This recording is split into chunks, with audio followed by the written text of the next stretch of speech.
എല്ലാം തകർത്ത രാത്രി എന്ന നോവലിൻ്റെ 50-ാം ഭാഗത്തേക്ക് നമുക്ക് പ്രവേശിക്കാം. എല്ലാവരും മുഴുവനായും കേൾക്കാൻ ശ്രമിക്കണം കേട്ടോ. ഇഷ്ടമായെങ്കിൽ സബ്സ്ക്രൈബ് ചെയ്ത് ബെല്ലൈക്കണും കൂടി ആക്ടിവേറ്റ് ചെയ്തേക്കണം. ദിവസവും നമുക്ക് കഥയുടെ ഓരോ ഭാഗങ്ങൾ കേൾക്കാമല്ലോ. എല്ലാവർക്കും നല്ല ഒരു ദിവസം പ്രാർത്ഥനാപൂർവം ആശംസിക്കുന്നു. അനുവിൻ്റെ അതേ ക്ലാസ്സിൽ തന്നെയാണ് സൺഡേ സ്കൂളിൽ നീതുവും പഠിക്കുന്നത്. എന്നാൽ സ്കൂളിൽ പഠിക്കുന്നത് ഫീസ് കൊടുത്തു പഠിക്കുന്ന സ്വകാര്യ സ്കൂളിലാണ്.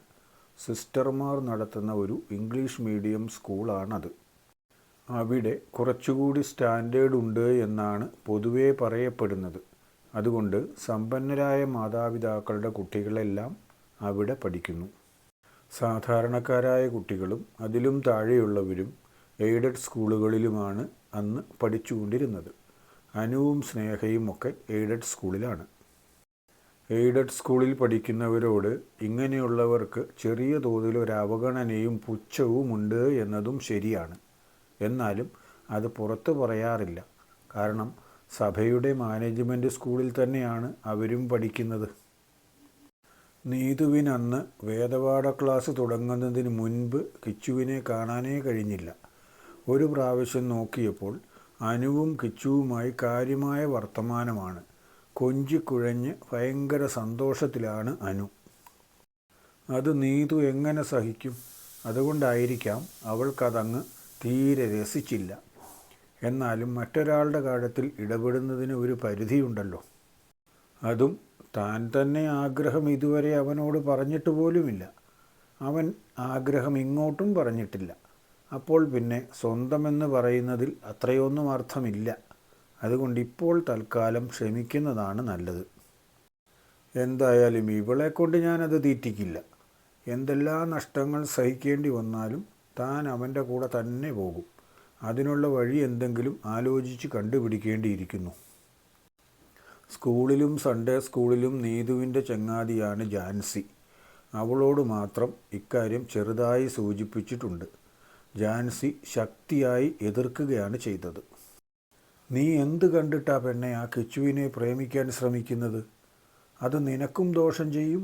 ഞാൻ പറഞ്ഞില്ലെന്ന് വേണ്ട. അവനും അത് ദോഷമാകും. അവനാണെങ്കിൽ ഇപ്പോൾ തന്നെ പള്ളിക്കാരുടെ ദയയിലാണ് കഴിഞ്ഞു പോകുന്നത്. ഏതെങ്കിലും കാരണവശാൽ നിൻ്റെ ഈ താല്പര്യമെങ്ങാനും ലൂയിസ് മുതലാളി അറിഞ്ഞാൽ പിന്നെ കിച്ചുവിനെ ഈ നാട്ടിൽ നിർത്തുമെന്ന് നീ വിചാരിക്കുന്നുണ്ടോ? പറപ്പിക്കില്ലേ അവനെ ഇവിടെ നിന്ന്? അവൾക്കത് പറയാം. അവൾക്കല്ലല്ലോ പ്രണയത്തിൻ്റെ ആ നീറ്റൽ അനുഭവപ്പെടുന്നത്. അവനെ കാണുന്നത് പോയിട്ട് അവൻ്റെ കാര്യം ആലോചിക്കുമ്പോൾ പോലും ശരീരത്തിൽ ഒരുതരം പൊള്ളലാണ് തനിക്ക് അനുഭവപ്പെടുന്നത്. അത് അനുഭവപ്പെട്ടവർക്ക് മാത്രമല്ലേ അറിയാൻ കഴിയൂ. അതിനിപ്പോൾ അപ്പൻ ചൂടാകുന്നത് എന്തിനാണെന്ന് എനിക്ക് മനസ്സിലാകുന്നില്ല. അങ്ങനെ ഒരു അപകടമൊന്നും ഞാൻ പ്രതീക്ഷിക്കുന്നുമില്ല.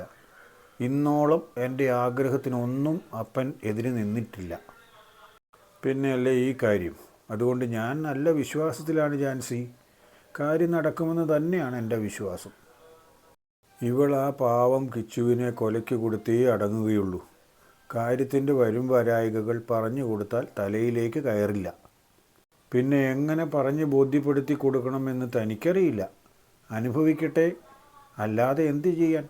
പാവം അവൻ കൂടി അനുഭവിക്കുമല്ലോ എന്നതാണ് തൻ്റെ വിഷമം. ജാൻസി എന്തിനാണ് അങ്ങനെ വിഷമിക്കുന്നത് എന്ന് ചോദിച്ചാൽ അവൾക്ക് പോലും അറിയില്ല.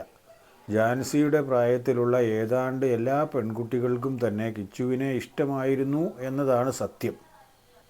ആരും പിന്നെ നീതുവിനെ പോലെ അങ്ങനെ ചാടി ഇറങ്ങാൻ തയ്യാറായില്ല. തങ്ങളുടെ സാഹചര്യവും അവൻ്റെ സാഹചര്യവും ഒക്കെ വെച്ച് ഇഷ്ടം മനസ്സിൽ മാത്രം ഒതുക്കി കഴിഞ്ഞുകൂടുന്നവരായിരുന്നു അവരെല്ലാവരും. ആ കൂട്ടത്തിൽ പെടും നമ്മുടെ ജാൻസിയും.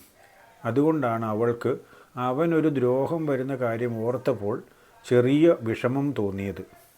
ജാൻസി പിന്നെയും നീതുവിനെ പറഞ്ഞ് പിന്തിരിപ്പിക്കാൻ പരിശ്രമിച്ചു.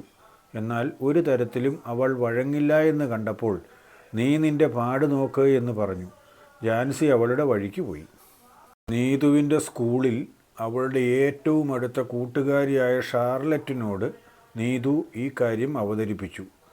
അവൾക്ക് കിച്ചുവിൻ്റെ സാഹചര്യമോ അവരുടെ ഗ്രാമത്തിലെ ആളുകളുടെ മനസ്ഥിതിയോ ഒന്നും തന്നെ കാര്യമായി അറിയില്ല. ആകെ അവൾക്ക് അറിയാവുന്നത് അവൾ ഒന്ന് രണ്ട് പേരെ പ്രണയിക്കാൻ പരിശ്രമം നടത്തിയതും പരാജയപ്പെട്ടതുമാണ്. അവൾ നീതുവിന് അതിശക്തമായ പിന്തുണയാണ് അറിയിച്ചത്. അവളുടെ അഭിപ്രായത്തിൽ എത്രയും വേഗം ഈ വിവരം നേരിട്ടോ അല്ലാതെയോ അപ്പൻ്റെ ശ്രദ്ധയിൽപ്പെടുത്തണം എന്നായിരുന്നു. അല്ലെങ്കിൽ ചിലപ്പോൾ കൈവിട്ടു പോകാനും മേലായികയില്ല. പ്രശ്നങ്ങൾ എന്തെങ്കിലും ഉണ്ടാവുകയാണെങ്കിൽ അപ്പോൾ അറിയാമല്ലോ ചെക്കൻ്റെ നട്ടെല്ലിൻ്റെ ഉറപ്പ്. നട്ടെല്ലിന് ഉറപ്പില്ലാത്തവനെ ആണെങ്കിൽ കെട്ടിയിട്ട് കാര്യമില്ല. പ്രശ്നങ്ങൾ വരുമ്പോൾ ഇട്ടേച്ചു പോകും. ഞാനായിരുന്നു നിൻ്റെ സ്ഥാനത്തെങ്കിൽ ഇതിനു മുമ്പ് തന്നെ വിവരം അവനോട് പറയുമായിരുന്നു. അവൻ സമ്മതിക്കുന്നില്ല എന്ന് വിചാരിക്കുക. അങ്ങനെയാണെങ്കിൽ നമ്മൾ എന്തിനു വെറുതെ സമയം പാഴാക്കണം? നമുക്ക് വേറെയും ചെക്കന്മാരെ കിട്ടില്ലേ? അവരിലൊരുത്തനെ ലൈനടിച്ച് സുഖമായി നമുക്ക് നമ്മുടെ ജീവിതം അടിച്ചു പൊളിച്ചുകൂടെ? ഇവള് പറയുന്നത് പ്രകാരമാണെങ്കിൽ കിച്ചു ഏതെങ്കിലും കാരണവശാൽ ഒഴിവായി പോയാൽ ഉടനെ മറ്റൊരുത്തൻ്റെ പുറകെ പോകണമെന്നാണ്. അതിന് തൻ്റെ മനസ്സ് സമ്മതിച്ചിട്ട് വേണ്ടേ? താൻ തീർച്ചയായും കിച്ചുവിന് തന്നെ എന്ന് തീരുമാനിച്ചുറപ്പിച്ചിരിക്കുകയാണ്. അവനില്ലെങ്കിൽ പിന്നെയുള്ള കാര്യം അന്നേരം മാത്രമേ ആലോചിക്കാൻ കഴിയൂ.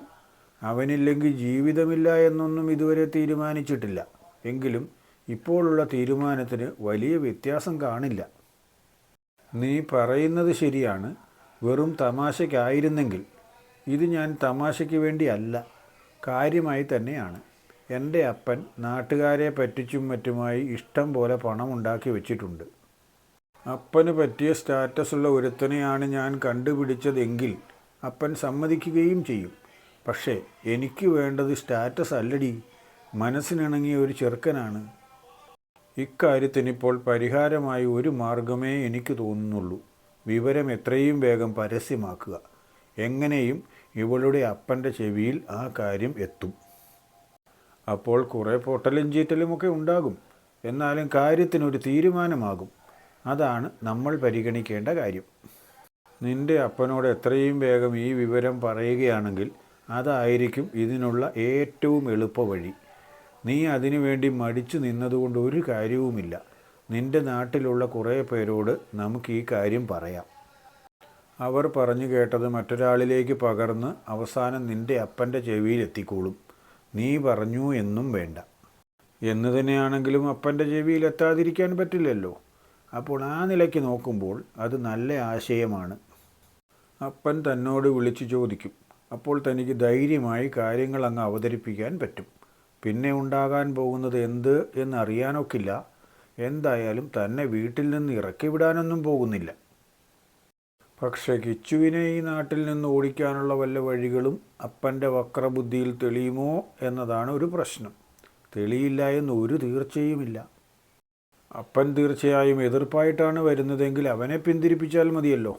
ആ പാവത്തിന് വിവരം അറിയുക പോലും ചെയ്യില്ല. എന്തു പറഞ്ഞാലും കാര്യമറിയാതെ ഒരാളെ ശിക്ഷിക്കുന്നത് ശരിയല്ല. അതുകൊണ്ട് ആദ്യമായി കിച്ചുവിനോട് പറയുകയാണ് വേണ്ടത്. അതിനുശേഷം ഷാർലറ്റ് പറഞ്ഞു തന്ന പദ്ധതി നടപ്പിലാക്കിയാൽ മതി. നീതു അങ്ങനെയൊക്കെ തീരുമാനിച്ചെങ്കിലും ഷാർലറ്റ് അന്നു മുതലേ പണി തുടങ്ങി. അവൾ കണ്ണിൽ കണ്ടവരോടെല്ലാം ഇക്കാര്യം പറഞ്ഞു. അവൾക്ക് നേരത്തെ നീതുവുമായി ചെറിയൊരു പരിഭവമുണ്ടായിരുന്നു എന്ന് വേണം വിചാരിക്കാൻ. അത് തീർക്കാൻ പറ്റിയ ഒരു സമയമാണിതെന്നും അവൾക്ക് തോന്നി. അതിനനുസരിച്ചാണ് ഇത് ചെയ്തത്. എന്തായാലും നീതു ആലോചിക്കുന്നതിന് മുൻപ് തന്നെ അവരുടെ സ്കൂളിൽ എല്ലാവരും വിവരമറിഞ്ഞു. അതുവഴി അവരുടെ നാട്ടിലും വിവരം എല്ലാവരും തന്നെ അറിഞ്ഞു. അപ്പൻ തന്നെ വിളിക്കുന്നുണ്ട് എന്ന് അമ്മ പറഞ്ഞപ്പോഴാണ് നീതു ലൂയിസിൻ്റെ അടുത്തേക്ക് ചെന്നത്. ഞാൻ ഇന്നൊരു വിവരമറിഞ്ഞു. അതിൻ്റെ സത്യസ്ഥിതി ഇപ്പോൾ എനിക്കറിയണം. വെറുതെ പറഞ്ഞു പരത്തുന്നതാണെങ്കിൽ ഒരുത്തനെയും ഞാൻ വെറുതെ വിടില്ല. അതല്ല, നിനക്കും എന്തെങ്കിലും കാര്യമുണ്ടെങ്കിൽ അതും എനിക്കറിയണം. അതനുസരിച്ച് വേണം എനിക്ക് കാര്യങ്ങൾ തീരുമാനിക്കാൻ. അപ്പൻ എന്താണ് പറയാൻ പോകുന്നതെന്ന് പോലും നീതുവിന് ഒരാശയവും കിട്ടിയില്ല.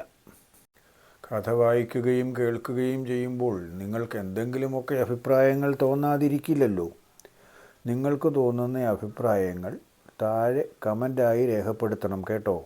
ഇഷ്ടമായാൽ ലൈക്ക് ചെയ്യാനും ഷെയർ ചെയ്യാനും സബ്സ്ക്രൈബ് ചെയ്യാനുമൊന്നും മറന്നേക്കല്ലേ. അടുത്ത പാർട്ട് നാളെ തന്നെ ഉച്ച കഴിഞ്ഞ് 2:30 പോസ്റ്റ് ചെയ്യും.